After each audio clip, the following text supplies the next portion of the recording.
Assalamualaikum warahmatullahi wabarakatuh. Nama saya Susi Susanti Putri Hikmawati, NIM D22.2020.03013. Saya akan menjelaskan tentang macam histologis dari sistem digestif atau sistem cerna pada tubuh manusia. Struktur histologis umum saluran pencernaan. Saluran pencernaan umumnya mempunyai sifat struktural tertentu yang terdiri atas 4 lapisan utama, yaitu lapisan mukosa, submukosa, lapisan otot, dan lapisan serosa.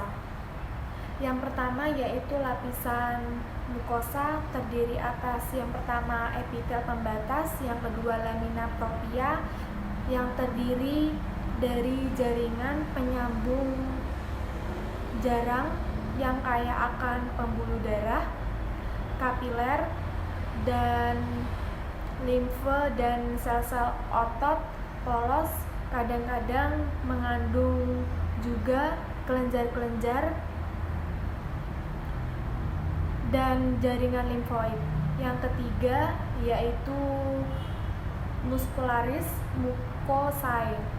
Yang kedua yaitu submukosa, terdiri atas jaringan penyambung jarang yang banyak pembuluh darah dan limfe, plexus saraf submukosa atau juga dinamakan Meissner, dan kelenjar-kelenjar atau jaringan limfoid. Yang ketiga yaitu lapisan otot, tersusun atas yang pertama sel-sel otot polos. Berdasarkan susunannya dibedakan menjadi 2 sublapisan menurut arah utama sel-sel otot, yaitu sebelah dekat atau dekat lumen umumnya tersusun melingkar atau sirkuler.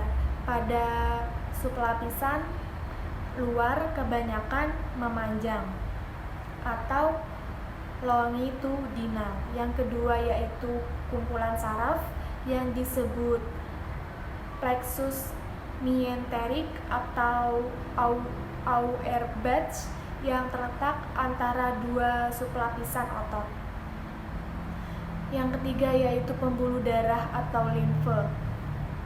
Yang keempat yaitu serosa, merupakan lapisan tipis yang terdiri atas yang pertama jaringan penyambung yang kaya akan pembuluh darah dari jaringan adiposa, dan yang kedua yaitu epitel gepeng selapis atau mesotel. Selanjutnya yaitu 3 macam penyakit pada sistem digestif yang disebabkan dari infeksi bakteri atau virus atau protozoa atau parasit.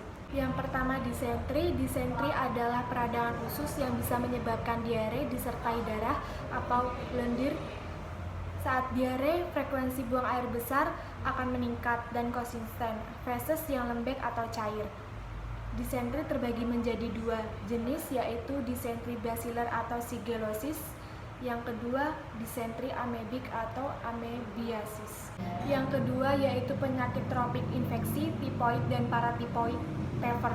Tipoid dan paratipoid fever, demam tifoid dan paratipoid. Penyakit infeksi yang ditularkan melalui makanan dan air yang terkontaminasi salmonella tifosa atau paratifosa.